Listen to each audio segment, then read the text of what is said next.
o seu tempo de viagem, evite que nos paguem. Com a palavra, João Antônio Moraes. Deus mesmo, 20 minutos.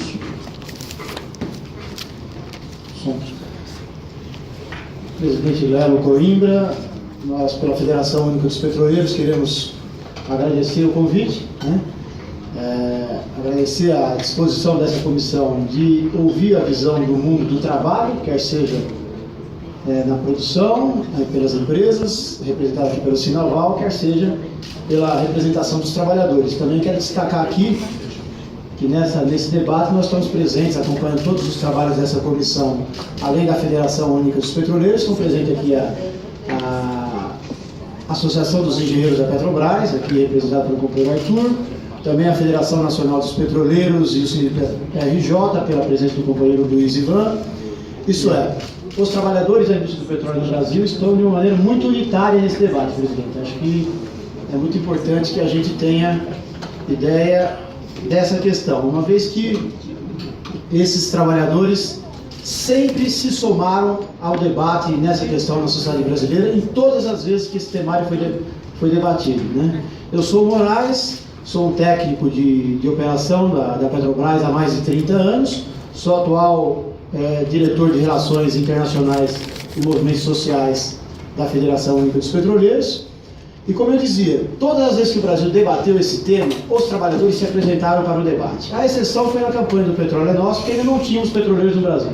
Mas de lá para cá, presidente, todas as vezes que esse tema veio à tona, os trabalhadores se apresentaram com propostas e ideias. Particularmente a Federação Única dos Petroleiros, tivemos em todos os momentos, tanto debatendo, fazendo propostas, como também mobilizando os trabalhadores e a sociedade em cima desse temário. Então, nós privilegiamos aqui, na apresentação que vamos fazer na sequência, um debate em torno da questão da indústria e em torno principalmente da Petrobras. Tem um microfone móvel para a gente não poder falar olhando? Se não, vou ficar. Som. Vou ficar com o pescoço duro aqui. Então, e também tem um pouco de capete de sindicalista, viu, presidente? A gente fala de pé, né, dialogando. Então, deixa eu vir desse lado aqui, que eu acho que é melhor. Como foi o temário dos outros temas, presidente? Nós tivemos muito focado em cima da questão da Petrobras. Ali. Então, nós privilegiamos aqui iniciar o debate com o que poderia ser a finalização, né? Então, antes de entrar nessa questão, normalmente nós discutimos a questão estratégica do petróleo. O petróleo é a matriz energética mais importante do planeta. O petróleo é 90% de tudo que se move no mundo. E o petróleo é, acima de tudo, está presente em mais de 3 mil produtos da vida moderna. Portanto, não estamos falando de qualquer ativo econômico. Estamos falando do principal ativo econômico da vida moderna. Isso é, nenhum de nós estaríamos aqui se não fosse o petróleo, né? Quer se tenhamos vindo de ônibus, de avião, a pé, porque o petróleo está presente desde tudo que se move, mas até o botão da roupa que a gente usa, o calçado que a gente calça, o remédio que a gente toma, o material para construção. Portanto, na nossa visão dos trabalhadores, é impossível se olhar para esse debate se não pensarmos esse ativo econômico como um bem estratégico da sociedade, uma vez que não se pode abrir mão dele, né? Enquanto energia, é verdade que ele tende a ser substituído no médio e longo prazo. No curto prazo, jamais. Mas enquanto matéria-prima, não há a menor expectativa da sociedade substituir o petróleo enquanto matéria-prima. Costumo citar, presidente Lelo, o exemplo do carvão mineral. O carvão mineral, que por muitos anos foi a energia mais importante do planeta, hoje nós olhamos para ele e poucos de nós imaginam a importância que ele ainda tem. Qual a segunda matriz energética do planeta? A gente pensa na energia hídrica, a gente pensa na energia nuclear. Não, a segunda fonte de energia do planeta é o carvão mineral. Quer dizer, e o carvão não se compara com o petróleo quando o assunto é matéria-prima. Mas vamos avançar, vamos dar uma olhadinha para a situação. Nós vamos abordar aqui os seguintes pontos: situação operacional e contábil da Petrobras com os dados de 2015. A Petrobras como operadora única do pré-sal, o pré-sal que é a maior reserva de petróleo descoberta no mundo nos últimos 30 anos. Pré-sal como gerador de riqueza e trabalho, com a política de conteúdo local, dialogando diretamente com a abordagem do pessoal do Sinaval que me antecedeu aqui, e as propostas dos trabalhadores para a gente buscar as saídas para a Petrobras. Nós tivemos recentemente um debate importante com a empresa após o acordo coletivo dos trabalhadores do ano passado. Nós abrimos um debate que nós tratamos, presidente, como Pauta Brasil. Os trabalhadores da Petrobras privilegiaram o debate das saídas dessa área para o nosso país em relação aos nossos direitos, inclusive, em relação à nossa pauta econômica, inclusive. Nós fizemos um debate com a empresa sobre essas propostas que eu vou detalhar aqui na sequência. Então podemos avançar. Situação operacional e contábil da Petrobras. Quero destacar o contábil e vou dizer por que depois. Bom, a Petrobras no ano de 2015, aqui são os nossos destaques positivos. Os destaques negativos estão lá no final. Eu já vou adiantar aqui que quem quiser ter uma atenção aos destaques negativos, basta ligar os veículos de comunicação todos os dias, que faz 2 anos que eles ressaltam todas essas questões negativas da Petrobras. Então, logicamente, eu não vou gastar muito tempo aqui, eu vou me ater mais aos pontos positivos, que é o que está faltando, porque ninguém fala dos pontos positivos. Então, em 2015, a Petrobras aumentou a produção de petróleo e gás natural em 6%, chegando a um recorde de produção no pré-sal brasileiro a quase 1.200.000 barris no final de dezembro de 2015. Lembrando o seguinte, presidente, uma nova reserva petrolífera leva no mundo, para entrar em produção comercial, algo da ordem de 15 a 20 anos. Foi assim no Mar do Norte, foi assim no Oriente Médio. Nós aqui no Brasil, através da Petrobras, fizemos isso em menos de 10 anos. Em 8 anos, o pré-sal já é responsável por metade do petróleo que a gente consome no nosso país. Isso não é qualquer coisa. Apresentou um crescimento bruto no seu lucro de 23%, chegando ao resultado de perto de 100 bilhões de reais. Em 2014, esse lucro tinha sido de 80 bilhões, presidente. Seu lucro antes dos juros, o EBITDA que a gente trata, ele cresceu 25%, com 74 bilhões. E tinha apresentado em 2014 59 bilhões, 60 bilhões. Então saiu de 60 para 74 bilhões. A Petrobras terminou o ano com um saldo de caixa, presidente, de 100 bilhões de reais. Essa empresa que a Rede Globo fala todo dia pra gente que está quebrada. Ela fechou o ano com 100 bilhões em caixa. Ela tinha fechado o ano de 2014 com, aqui o dado, com 59 bilhões. Foi esse o crescimento. Olhem só. Reduziu o seu endividamento líquido em dólar, que é o que mais importa. Reduziu em 5% em 2015. Né? Um destaque muito importante para essa área. Vou tratar um pouco das questões negativas, como eu havia dito, presidente e deputados aqui presentes. A Petrobras reduziu o seu refino de petróleo no ano de 2015 em algo da ordem de 6%, motivado principalmente a redução da atividade econômica no nosso país. Então não foi por conta da situação da empresa, e sim por conta da redução da atividade econômica, a Petrobras reduziu o seu refino em 6%. Apresentou um prejuízo de cerca de 35 bilhões. Esse prejuízo tinha sido, em 2014, cerca de 22 bilhões. Então saiu de um prejuízo total de 22 para 35 bilhões. Eu peço que vocês guardem esses números para a gente poder detalhar o que levou a empresa a ter tido um lucro bruto de 80 bilhões, de 100 bilhões e ter, no final das contas, presidente, um prejuízo de 35. Por que isso aconteceu? Nós vamos dar uma olhadinha ali na frente. Podemos avançar, por favor? Aqui, nós fazemos ainda uma comparação com as demais, com outras grandes petroleiras do mundo. Isso aqui é muito importante, inclusive, para o que foi a apresentação aqui do Sinaval, presidente. Porque esse ramo de indústria não é um ramo que você tem muitos competidores. Você tem poucos e grandes. Eu elenquei aqui para a gente os principais deles. Como é que foi o comportamento das grandes petrolíferas? Olha lá, a ExxonMobil saiu de 2014 de um lucro de 70 bilhões para uma redução para 52 bilhões. A British Petroleum caiu de 15 para 3. A Chevron Mobil caiu de 36 para 12. A Shell caiu de 24 para 11. A Total caiu de 11 para 8. E a Petrobras caiu de 28 para 23. O que aponta esse slide, presidente? Muito claramente, a situação crítica, o problema é em toda a indústria do petróleo mundial. Está muito longe de ser um problema exclusivo da Petrobras, como a gente tem visto nos meios de comunicação e vimos em alguns palestrantes nos demais debates aqui, presidente. E o que isso dialoga diretamente com a fala do Sinaval? Olhando esses números, é possível apostar que a abertura e a consequente saída da Petrobras de operadora exclusiva, teremos a garantia de que esses atores que tiveram redução dos seus lucros maiores do que na Petrobras irão fazer aportes? Os números falam por si, a gente aprofunda lá na frente. Podemos avançar. Agora, olhando a questão do prejuízo, aquele número que eu disse para vocês aqui. Aquele número que sai de 100 bruto para 30 de prejuízo. O que levou aquele dado? Como uma empresa que tem 100 bilhões de lucro, quando vai para a contabilidade, ela tem 30 bilhões de prejuízo. Foi a opção de mercado de tratar a contabilidade da Petrobras à luz e principalmente sujeito à pressão do mercado, que a atual direção da Petrobras optou, que na nossa visão é um equívoco.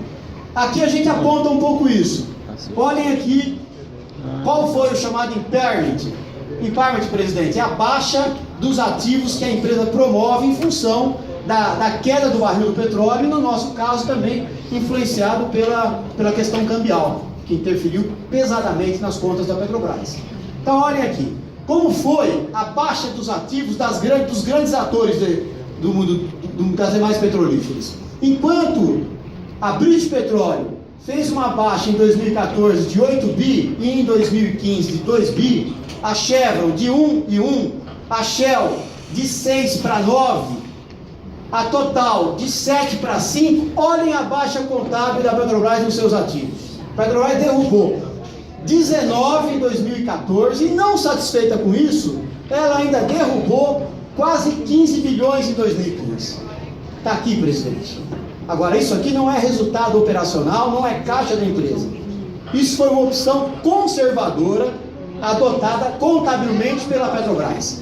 Olhem vocês que a ExxonMobil, olha qual foi a baixa contábil que a ExxonMobil fez nos seus ativos. 0.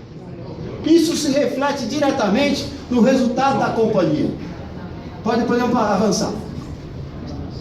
Olha aqui, agora aqui nessa transparência a gente vê, olha como isso se reflete no lucro líquido. Olha lá, enquanto a ExxonMobil teve um lucro de 16 bilhões, olha o comportamento das outras. Olha o comportamento da Petrobras. Por que a Petrobras teve essa baixa grande no lucro líquido? Não foi pela atuação operacional da companhia e não foi sequer pelo seu resultado financeiro. Foi graças à opção de baixa dos ativos por 2 anos consecutivos, refém do mercado internacional. Para nós, de uma maneira equivocada, mas está aqui, são visões contábeis. Então, aqueles que tratam essa construção do povo brasileiro como uma construção falida, como a gente tem ouvido aqui por alguns atores e principalmente pela grande mídia, estão completamente equivocados. Esses dados desmontam completamente a tese daqueles que acham que a Petrobras está quebrada. Eu tenho repetido, presidente, o que a gente assiste, a impressão que nós, trabalhadores, temos, pelo que se vê todo dia nos meios de comunicação, é que nós somos 90 mil bandidos na Petrobras. Aí eu pergunto, vocês acham que uma empresa que tem esses resultados operacionais, ela tem o seu dia a dia um corpo técnico composto de corruptos? Os números falam por si.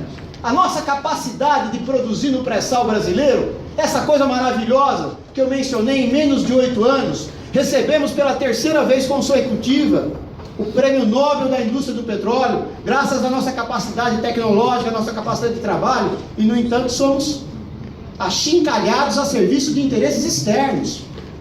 É isso que a gente tem vivido aqui no nosso país. Podemos avançar. A Petrobras, bom, vamos entrar aqui um pouquinho. Então, Depois, essa apresentação vai ficar à disposição. Eu não estou dizendo aqui que nós não temos problemas. Agora, os problemas, seguinte, são muito diferentes do que tem sido dito. Petrobras como operadora única do pré-sal. Avançamos. Bom, conteúdo local e empregos. Como já teve um pouco a abordagem dessa questão por parte do Sinaval, eu vou ser taquigráfico aqui. Mas claramente, deputados e presentes aqui nessa comissão e aqueles que também vão nos ver aqui pelo vídeo. Essa é uma indústria com grande capacidade de agregação de valor à economia das nações. Ela é uma indústria que exige uma quantidade de capital alta, exige conhecimento, tecnologia, trabalhadores capacitados. No entanto, é uma indústria que gera pouco emprego e renda no núcleo da cadeia, presidente. Então, nós, trabalhadores de refinarias, de plataformas, nós somos, comparativamente ao que agrega de capital, somos num número pequeno. Onde é que está o emprego e a renda? Está nas pontas da cadeia. Está na indústria naval e está nos transformados plásticos na outra ponta. Portanto, pensarmos essa indústria meramente como uma indústria que vai produzir o petróleo para exportação, não garantiremos nenhum desenvolvimento do nosso país. Vamos garantir desenvolvimento do nosso país na medida em que investimos na cadeia produtiva. Isso só é possível com uma política de conteúdo local consistente. E que para tal não basta apenas a legislação. É preciso porte econômico e é preciso atores econômicos confiáveis para o país. Podemos avançar. Então aqui, eu vou entrar um pouco na questão da operadora única do pré-sal. Por que é importante, eu diria imprescindível, a operação única para o pré-sal? Eu cito sempre o exemplo, presidente. Nós, o Estado brasileiro, não reúne condições ainda de fiscalizar sequer as condições de trabalho numa oficina mecânica que esteja aqui do lado no plano piloto. Você vai encontrar ali empresas que não cumprem as leis trabalhistas e que não recolhem os seus impostos adequadamente. Teremos nós capacidade de fiscalizar e acompanhar a produção de uma empresa que vai produzir a 300 quilômetros da nossa costa? Na nossa visão, claramente não. E o exemplo da indústria naval é ímpar, porque Sérgio abordava a importância em termos de uma legislação que garanta, caso a Petrobras não seja a operadora exclusiva, que garanta o cumprimento do conteúdo local. Nós já temos essa legislação. Já temos, a legislação já existe. O conteúdo local é parte da legislação brasileira. Agora eu pergunto aos senhores, aos presentes aqui. Sérgio, responda para mim, Sérgio. Quantos navios tem encomendado por empresas privadas aos estaleiros brasileiros, empresas petroleiras? Petroleiras nenhum. Nenhum, presidente.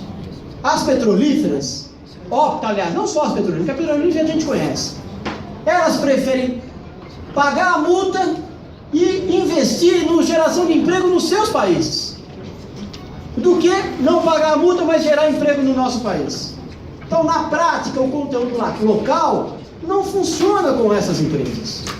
Elas preferem passar por cima da legislação. Então não existe política de conteúdo local se a gente não tiver um ator como a Petrobras nessa indústria. Podemos avançar. Bom, aqui nós comparamos um pouco ainda a questão dos investimentos da Petrobras em tecnologia. Por que, gente? Por que só a Petrobras conseguiu chegar ao pré-sal? Só a Petrobras desenvolveu essa tecnologia. Isso começa a ter essa possibilidade agora, lá no continente africano, graças à geologia parecida com o nosso continente, da época em que os continentes estavam juntos, na Pangeia, começa a ter essa possibilidade. Um minuto. Mas com tecnologia desenvolvida por nós. Vou pedir um pouquinho de paciência, presidente, porque o tema é complexo e longo.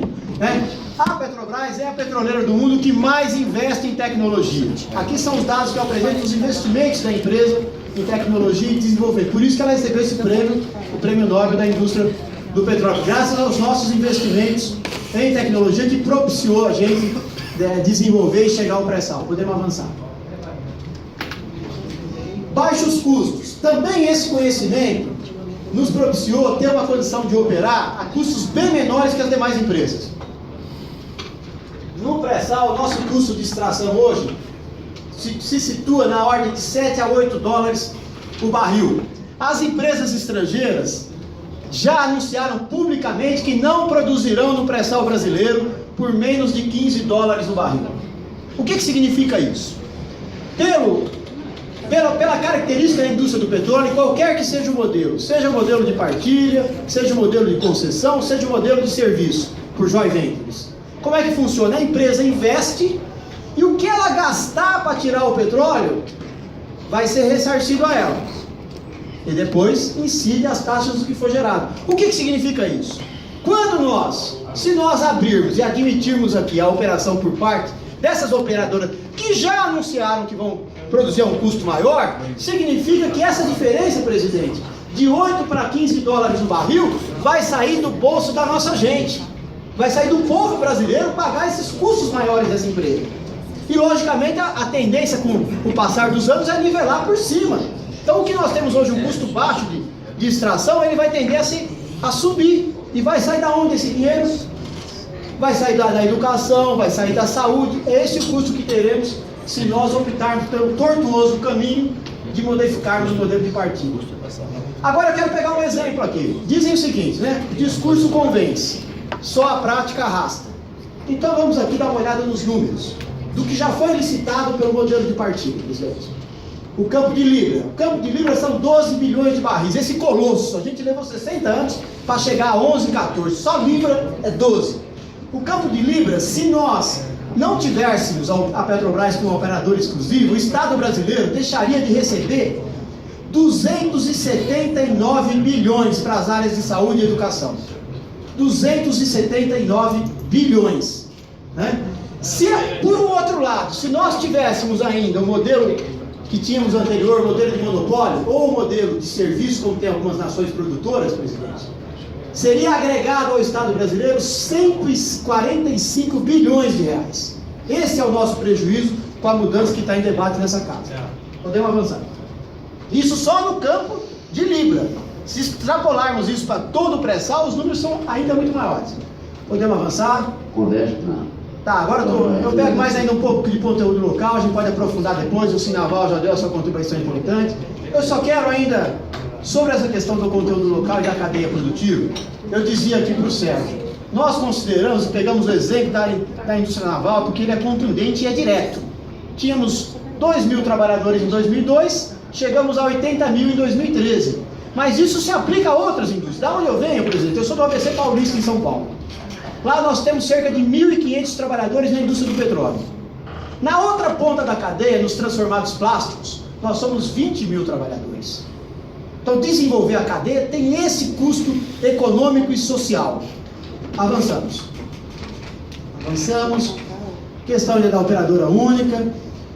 Quero repetir, né? O pré-sal talvez seja talvez o último grande ciclo econômico nosso. Nós erramos no ciclo do pau-brasil, quando não desenvolvemos o nosso país. Devastamos as nossas florestas, não desenvolvemos o país. Nós erramos no ciclo do ouro. Em um só ano, o Brasil produziu 3 vezes todo o ouro do planeta. O que ficou para a nossa gente? Que nação nós estruturamos a partir do ouro? Que nação nós estamos estruturando hoje a partir do ciclo do ferro com a Vale privatizada? Que nação nós estamos estruturando? Vamos fazer o mesmo que fizemos com o pau-brasil, com o ouro, com o petróleo? A nós nos parece que não temos o direito. A nossa geração não tem o direito de torrar o petróleo como torrou o ouro, como torrou o pau-brasil. Adiante aqui. Importante, presidente. O que a Petrobras traz ao ciclo econômico brasileiro, ao nosso desenvolvimento? A Petrobras corresponde, primeiro, ao PIB. Vejam vocês que mesmo com as dificuldades que passamos a partir de 2013, olhem só, no PIB, ela tem um percentual que vai da ordem de 1 a 1,3 do nosso PIB. Veja a média histórica, não é muito diferente. Teve um PIB importante lá em 2009, 2010, mas se manteve estável.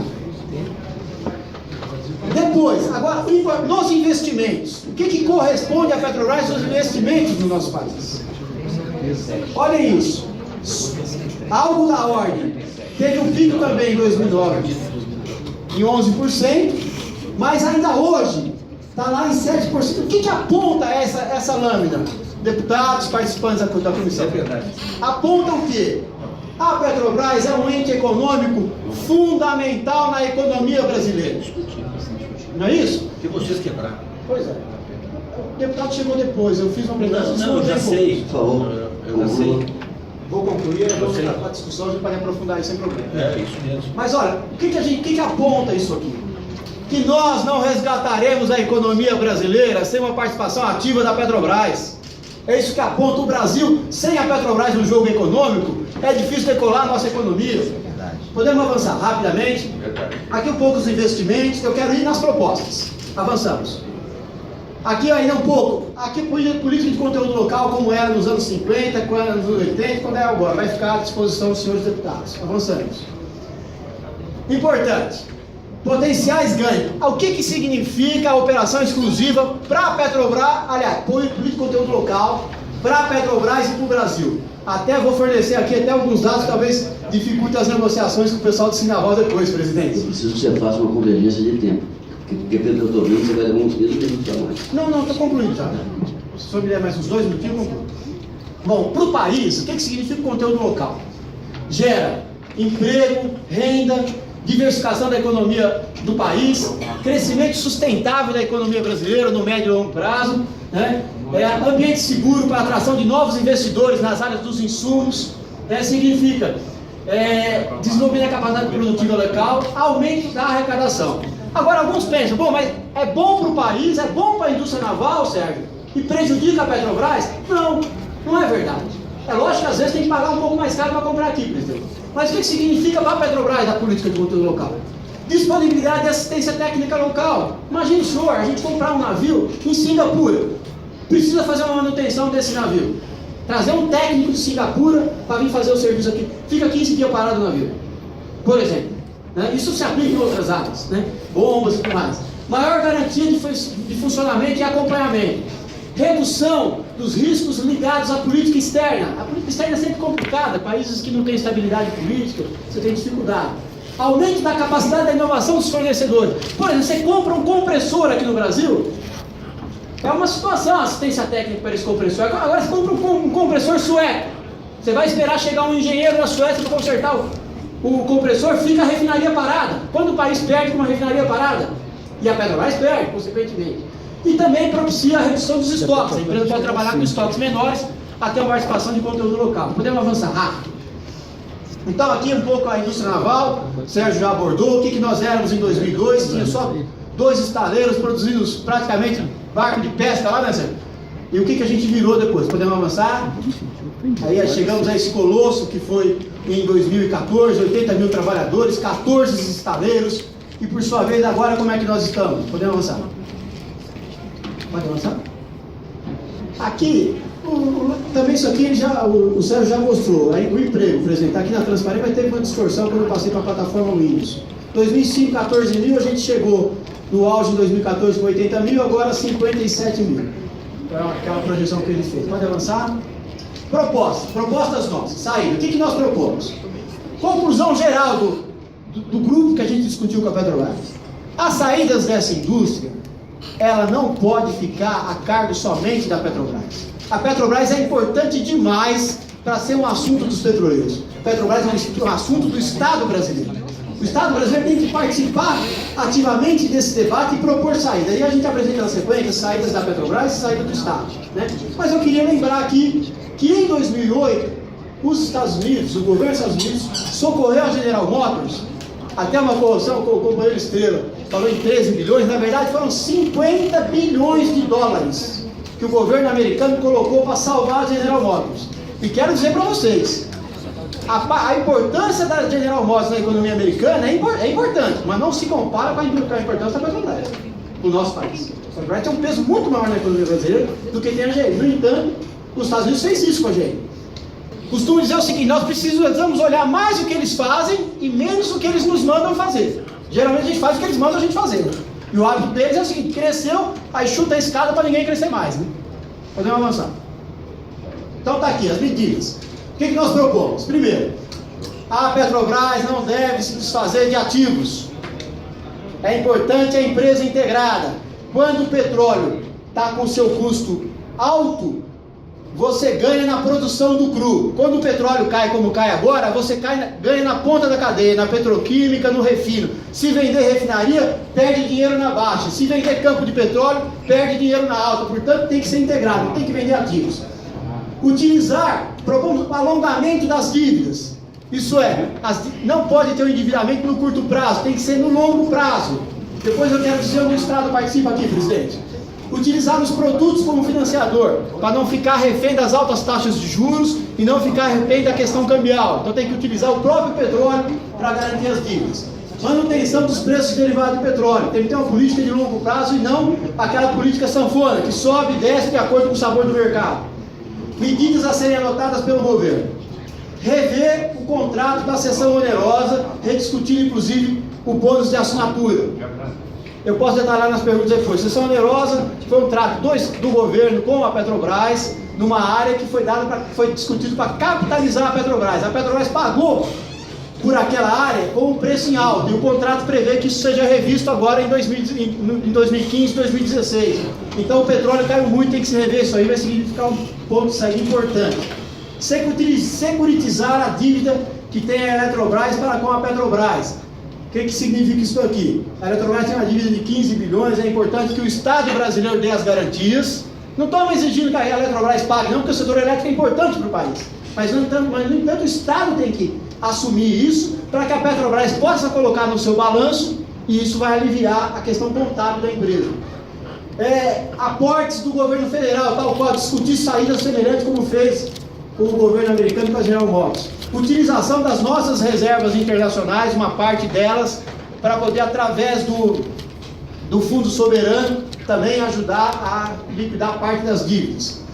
Tem o projeto do senador Requião. Foi introduzido alguns entraves que dificultam o BNDES financiar as empresas estatais como um todo. Então tem que se discutir a abertura disso, né?